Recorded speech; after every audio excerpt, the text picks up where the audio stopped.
Some viewers may find this content disturbing. Viewer discretion is advised.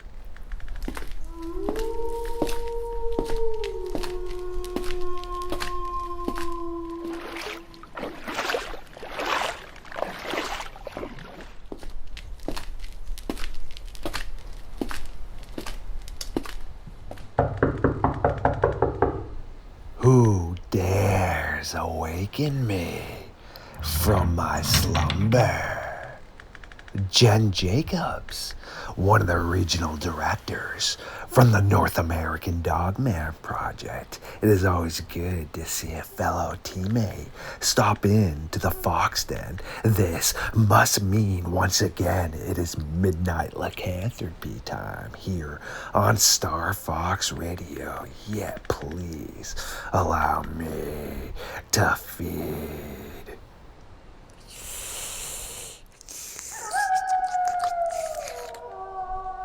Much better. Absolutely delicious. I was so parched. Yet now I feel ready to rumble. So without further ado, it is time for myself and Jen Jacobs to take a walk into the darkness.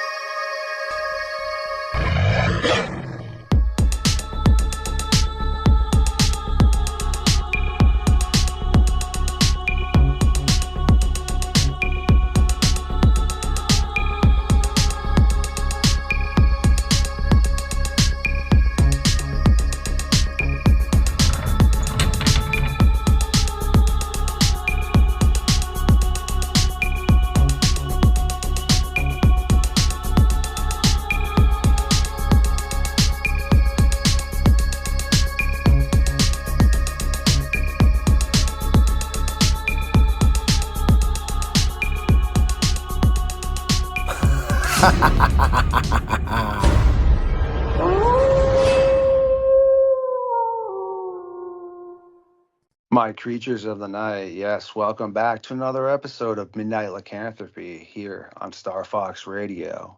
Our co-host tonight and also our guest is an amazing member of the North American Dogman Project. Yes, we have Jen Jacobs, who is the district manager for Region 2, and she has a plate full of stuff to share with us tonight. How you been, Jen? I'm good. How are you doing? Not too bad. Pretty busy as the sounds of it like you are. So this is good. Just trying to plug away and bring some credit and merit to the topic that we're going to bring up here tonight. Fabulous. I'm all about talking about the spooky stuff. Yes, this is good. So I'd like to just kind of let you maybe take the stage here and just start off with maybe some of your thoughts of what the Dogman is, or if maybe you've had any encounters or anything you'd kind of like to gear the conversation to. The stage is yours, my friend. Oh, wow. Where do I start? I've been with the NADP since 2016. I met Jody in 2015 at a conference. I had an encounter. I lived in Fort Wayne, Indiana. I've had an encounter there. And then when I moved up here, I'm about 20 minutes from Michigan. I had an encounter here with my oldest son. And my youngest son's dad actually has seen, he still lives in Fort Wayne, and he's actually seen a dog man in the area that we used to live in. So, and about the same time he saw his, there was an encounter not far, about 30 minutes away, around the same time. So that's my story of how I got started. And I can tell you about my encounter. I can tell you about my thoughts of what they are. Whatever you want me to tell you, I can. Excellent. Well, thanks first off for sharing that right there, because that's cool to know a little bit of your background and that you've been rolling with us for way more than a minute. So that's super Yeah. cool. And Oh my you're gosh, in, almost 10 years. yes, so you're an OG in my eyes. You're also in the area where some people, like to dub the term the Texas Triangle, the Dogman Triangle. Super cool term, but you are kind of in the area that I like to dub the square, meaning the Ohio, the Tennessee, the Michigan kind of area. It's all like right in there in a massive square of where this intense activity's been occurring for quite a while. And that's really interesting for sure. So let's start off with basically some of your feelings as to what it could be. And then, yeah, let's roll into some of your encounters. That'd be pretty cool too. I hear all these experiences where people have seen them in a physical form, a flesh and blood form, but at other times, like with my son's dad, I've been trying to get him to talk publicly about it, but he's like, no, you just share this experience for me. He said the one he saw disappeared into a portal. He said it was a couple inches of snow. It was looking over a fence. It turned around and saw him squatted down on all fours. Headlights hit it and it turned around and disappeared. He said it was black. So anything like that on white snow would show up. And he says he thinks it disappeared into a portal. But mine were solid. I don't know, maybe there's different species of them. Some Wow. are more spiritual or they go through portals from other dimensions, and some are here all the time in flesh and blood. I can't say for sure. There's just all kinds of possibilities. So that's why we research this stuff and we want to learn more. So we know exactly what these, I hate to use the word, but creatures are. 100%. I agree with all that. And I mean, what's that old saying? Call a thing a thing. So, I mean, call a thing, right? They are an Yep. animal, a creature. And as you just stated, I'm totally with you again on that. There's definitely different variants. And when I try to explain that to people, the term dogman is just a terminology meaning the first individuals that happen to see this creature or animal or entity or beast, whatever people would like to use, it looked to be some sort of canine like hominoid. And some of the theories and hypotheses that I've been diving into with Jody and some other people is that the Dinopithecus, which is a massive baboon, and then you have yellow baboons that are still known to exist. And when you see them, they literally look like a canine type creature. They have a long snout, they have pointy ears, some can have red eyes, they have huge manes, their teeth are out, they act all crazy. And Right. Jody found that skull, the baboon skull in 2006 in Ohio.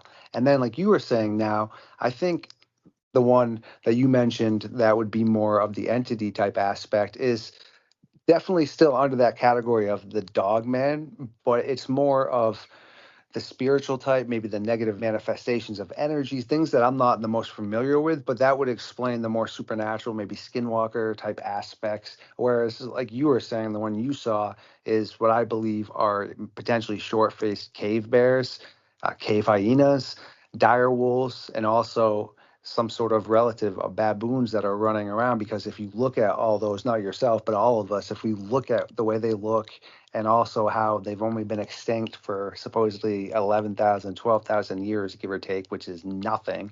They all fall into a lot of the categories of what people reportedly see.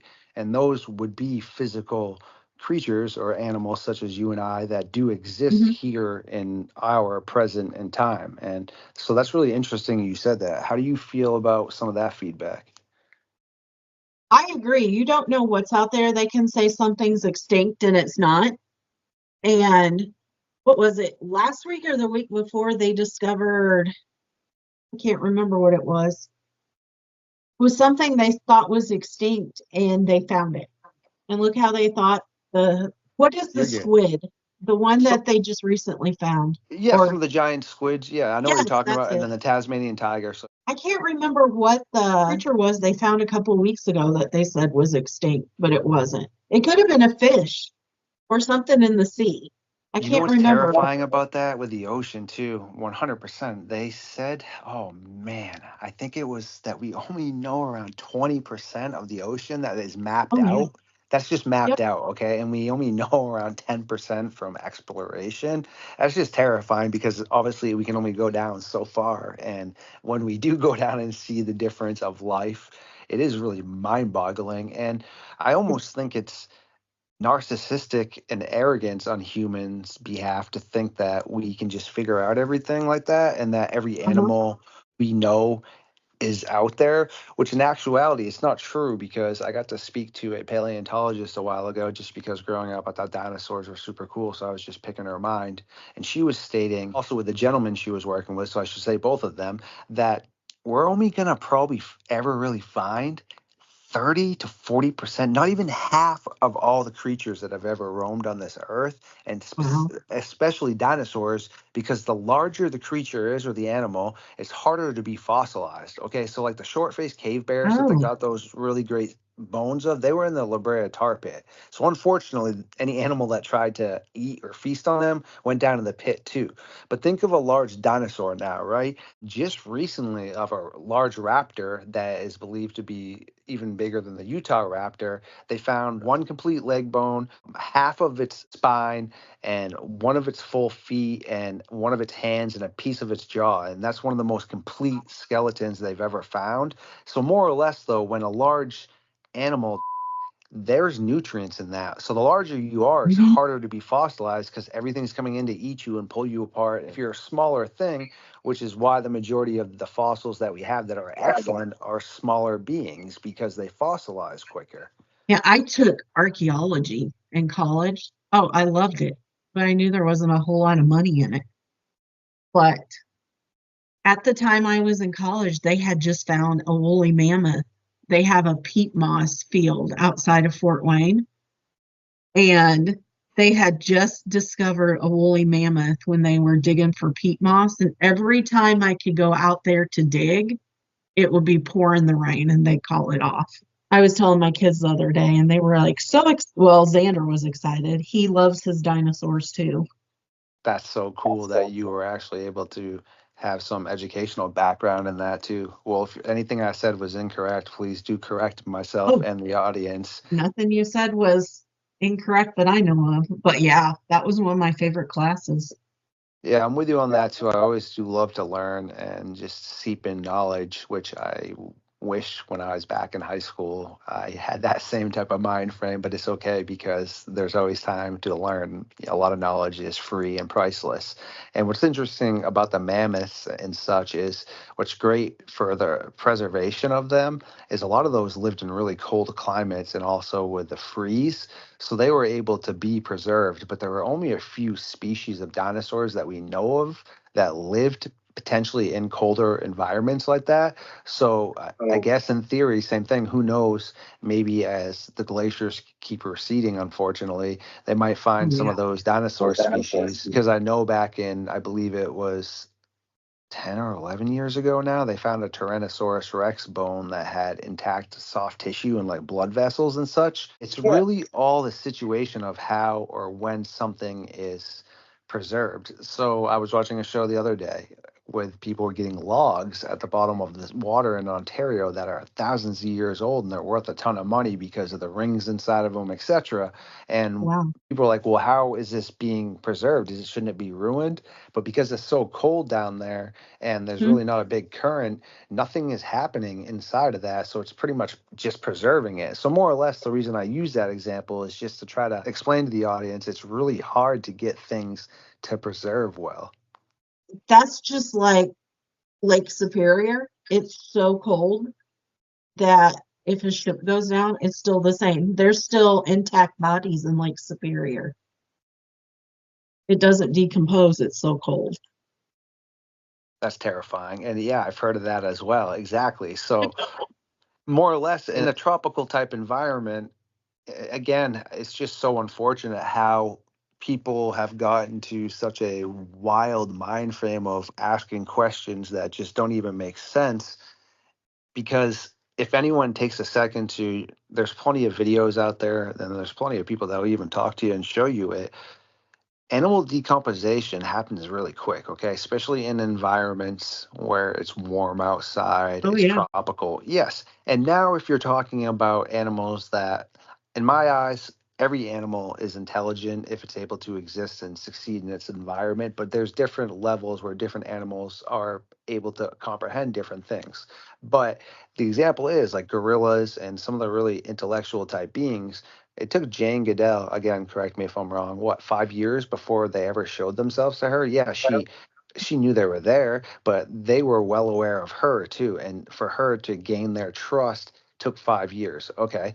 So that is a really smart being. And there's also other videos of gorillas stopping their younger ones on the trail because they are exposed to poachers, unfortunately, and they figured out Hmm. what traps are. And they'll throw rocks at the trap and they'll throw sticks at the trap, and the trap will go off. Again, intellectual. They also have other evidence that gorillas and some other primates pretty much like kind of bury their in regards of like wrapping them up in leaves kind of and like foliage, and they pull away their wounded and their even, hyenas go back. Like I watched a video of a male lion trying to take out one of the hyenas. They all went back for their friend. They got him or her out of there. I don't know if the hyena survived after, but the moral is they weren't just going to let that happen. I've seen grizzly bears too trying to attack a wolf, and yeah, sometimes they still get it, but the rest of the wolves come back too, and they're trying to get their buddy. Oh, Why yeah. would Yes, so why would a dog man, again, if someone did get a chance to it or they hit it with a car and it was wounded and it crawled off, again, why would, if it has a pack or other friends or a family type scenario, why would they not come back to get it? That makes perfect sense. It absolutely does. And I've heard that Sasquatch bury their deceased pack members, family unit. They bury theirs too. I've heard that. I've heard that as well too, and that would also again fall right into the category of something that has the feeling of understanding, hey, I exist. It's like in these ancient caves where they found Neanderthal and Denisovian handprints and things and jewelry where these beings, people used to think, oh, Neanderthal. No, it's not really like Yep. that though. Like they actually put their hands and prints on the wall for artwork and flutes out of bones. They might not have been as advanced as we think we are as modern day Homo sapiens, but they knew what the world was. They knew enough to put a handprint on a wall with others to say, hey, I'm alive. We're here. So, yeah, of course. Like if baboons and Neanderthals and other primates are doing something like that, why would not? I don't really know what a Sasquatch is. So if it is a hominoid or a different tribal or subspecies of humans, or if it's a giant ape, either way,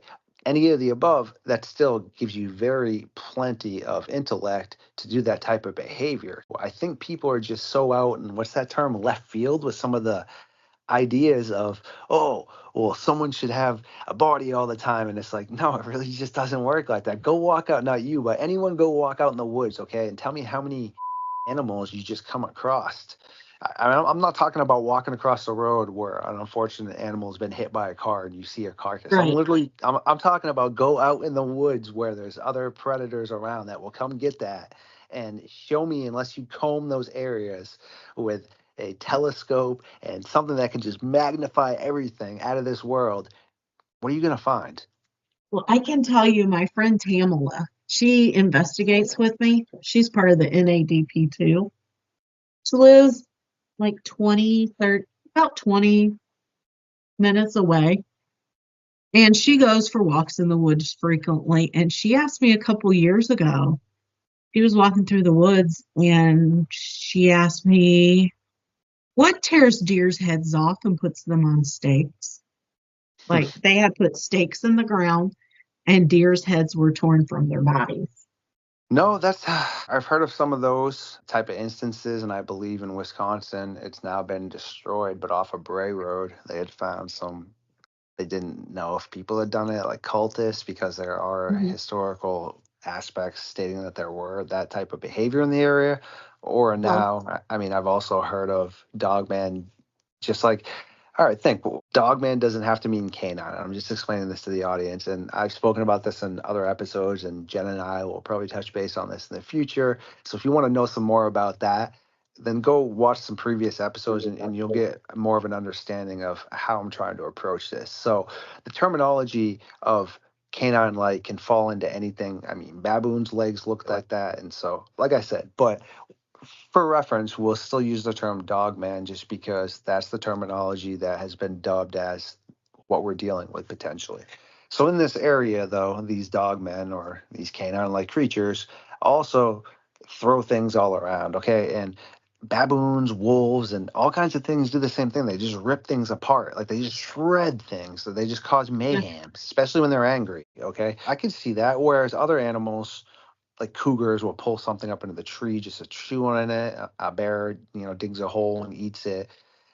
But wolves' carcasses, I mean, I've unfortunately seen some videos where people, I mean, teach their own, but they let their hunting dogs go off. I'm not a hunter, but either way, I'm trying to explain. So their dogs go off, and wolves get their dog, whatever, and they're just ripped everywhere. You're like, oh my Oh, goodness. yeah. So yes, it's very obvious when there's animal type predation and things being ripped apart. Hyenas do the same thing; they just shred things. Mhm. So if these were occurring, right, then people are going to see this type of activity. Okay, when you go to an area, there's going to be some sort of struggle. But now when you're near the cave systems and such, where like Jody and I were talking about in Saudi Arabia with the hyena cave that was found there, where spotted hyenas technically shouldn't be there, etc., it really falls into what we're working on, where anything in general, animal, human wise, you take the path of least resistance, meaning, okay, if you can go cut across the stream right here and it's quicker, or you walk all the way around the stream. The animals don't walk all the way around, they go across. It's a waste of energy, okay? So, same thing, if they're able to take old mine shafts, the cave systems, railroads, things that aren't heavily trafficked by people or not at all, it's going to be easier to get around from point A to point B. Cave hyenas live in caves. Cave bears lived in caves too, okay? So when these people are missing in all these areas, they're either going where? One of two places, Yep. okay? Some are, we're finding them, and some are having just common misfortunes, or they're either going up out of nowhere, or we'll say through a portal, which is out of kind of my specialty, or they're going into the caves. Like I've spoken about before, I'm so bold when I state this that if any of us were able to really get into the cave systems, which we know less about that than we do outer space and the oceans, there are people's belongings in there. There are people themselves. Yeah. I'm not saying they're alive. I don't like any, there's no guarantees in life, but I am almost guaranteeing that. Well, look at the kids that say the furry man took them to a cave and then they're released and they went miles. How did they go that far without going through caves, up and down mountains? It makes no sense. 10 miles away, they're found. These kids are found, and they, like I said, they said the furry man took them and they kept them in a cave and took care of them. And then they're released back out. I don't know why they do that, but I'm curious about it. That's so creepy. It's just to think Yeah. about that as nightmare fuel. I feel, again, correct me if I'm wrong, because I know you did like dive into a lot more paranormal based stuff than I do. I honestly just researched the dog man. From what I understand is Sasquatch definitely in the past in some Native American lores, and as you just explained, do have that tendency, I guess, to snag people like that. But even like the Albert Osman story, they don't try to, it doesn't seem like they were going to eat him or anything, or it's almost like they didn't really know what to kind of do with him, like, oh cool, let's hang out for a bit, kind of. So same thing with them, it's not like they want to kill them, they don't know what to do with them after. Whereas I feel when little kids have that interaction with the dog man, where luckily some of these little girls in the past, like in Michigan and such, were able to be found back in like the 1800s by other hunters and their family, Right. they were lucky. Okay, so when they say Mr. Wolf was feeding me berries, like I've spoken about it before, I think it's more of a sinister, nefarious thing, kind of like a Hansel and Gretel. You know how on Thanksgiving and things we flavor Yep. our turkeys up, etc. I really think that's more or less what was going to happen to them. They got really lucky and they were rescued. But I think maybe the Sasquatch have more of a just an interest as to maybe what are you, or you kind of seem like us maybe a little bit, or how do you feel about that? I've heard good and bad on the Sasquatch. I've the story that sticks out was the guy that shot at him in a quarry down, I think it was in Kentucky. He was folded up backwards in his truck. Ooh. Heard that a couple years ago, and that really stuck with me. And they found him in his truck. like his legs were behind him, and he was just bent backwards, folded in half, stuffed in his truck. That's one That of them.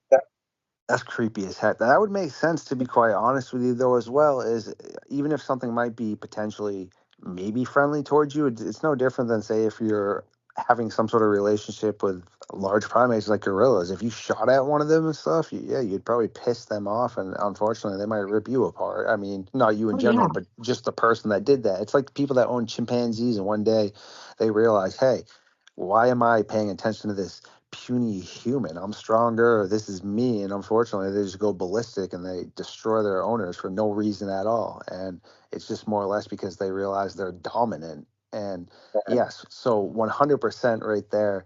I fully agree with that. That if someone, agitates a predator, it's going to have a negative outcome. And it's interesting you said that, because I believe it was in Kentucky that I had heard something a little while ago too about. I was trying to find more backstory, because the person that was speaking, he seemed pretty cool. Like, he had some sort of fancy like letters in front of his name. He seemed legit. I can't find any more on it than what he was saying, but apparently something similar to what you said. A hunter was out there in dogman territory, or an area where people were seeing something that looked similar to that. People think he shot at it because they found his shotgun like snapped kind of and Yep. thrown up into the tree. He wasn't ripped apart or really anything, but like he was shoved in between. You know how a tree forks out sometimes? His Mhm. whole torso is just like pushed in there. And they had found, like, I don't know, I guess like strange type of prints all around the area. So I do agree with you. They both probably. I would say Dogman way more than Sasquatch, but again, like, yeah, if you tick them off, sure, I would say that's of course what's going to happen. When I was young, we lived in Kentucky for a while. We were in Indiana when my mom and dad were married. He was transferred to work in Atlanta. So my mom was pregnant with me. I was born in Atlanta. And then we moved back to Indiana. And then we moved to Kentucky. My dad's from Kentucky. My mom's from West Virginia. My grandparents talked about boogers. I thought my grandma used to tell me, you better get in the house before the boogers get in. And I thought, oh my God, the devil's going to get me. That's what I would think. And now that I'm older, I know what she was talking about. I wish I would have known it when they were still alive. But Yeah, when we lived in Kentucky and we moved back to Indiana. So I've grown up here since I was, oh, I don't know, 4 or 5. I was probably 3 or 4. But my mom would tell me the house was about 2 feet from the side of the mountain. And she said every night at the same time, something would go down the back of the house and just between the house and the mountain. Every night after my dad would leave for work and at the same time. She said she didn't know what it was, but it would happen every night at the same time. Of course, I don't remember it, but I that's don't know some what straight that up was. nightmare fuel right there for sure. And I've asked my cousins in West Virginia, I'm like, so you see anything in the woods? And she's like, there's stuff in the woods I don't want to talk about. Dang. So do you Yeah, think also potentially, because I fall into this category as one of these people, I think some of the, again, shouldn't say think, I'm pretty optimistic. A lot of these reports might be clustered together. Some potential Sasquatch or some potential dogmen. Some of these might be mixed kind of in together with some of the behavior. So, like you were just talking about, like the booger, could that maybe also have been somewhat of a dogman involvement too, do you think? Or I don't know. I wish I would have known then what I know now because, my grandparents are all from the South. When I say my grandma or my grandpa, I grew up with my mom's parents. My paternal grandparents still lived in Kentucky when they passed away. And that grandma, she was a very spiritual woman. And I get my empath abilities and being a seer from her. She could speak to spirits. And my grandpa, he swore up and down he's seen the devil a few times. I don't know what they saw, you know, she's one of these old Southern ladies that would sit on her porch. And I was scared to death to go down there at times. And me being little and not knowing what was in the woods because they lived on mountains. But at the same time, I wasn't afraid. Like I would go play in the creeks. Like they would just let us go play in the creeks and, you know, play outside. And do you remember it's been about a year ago? It was a woman or a kid that was drugged halfway up a mountain in Kentucky Yes, Corey by a, Godsley. and they kept saying a pack of dogs, a wild pack of dogs. Yeah, they ended up finding. They did find some feral dogs in a cave afterwards, but they were really friendly, according to some of the people that went into this cave and found them. That they didn't show any sort of signs of aggression. There was no sort of signs in the cave of any of them eating Yeah, or having any sort of involvement with Corey's attack at all.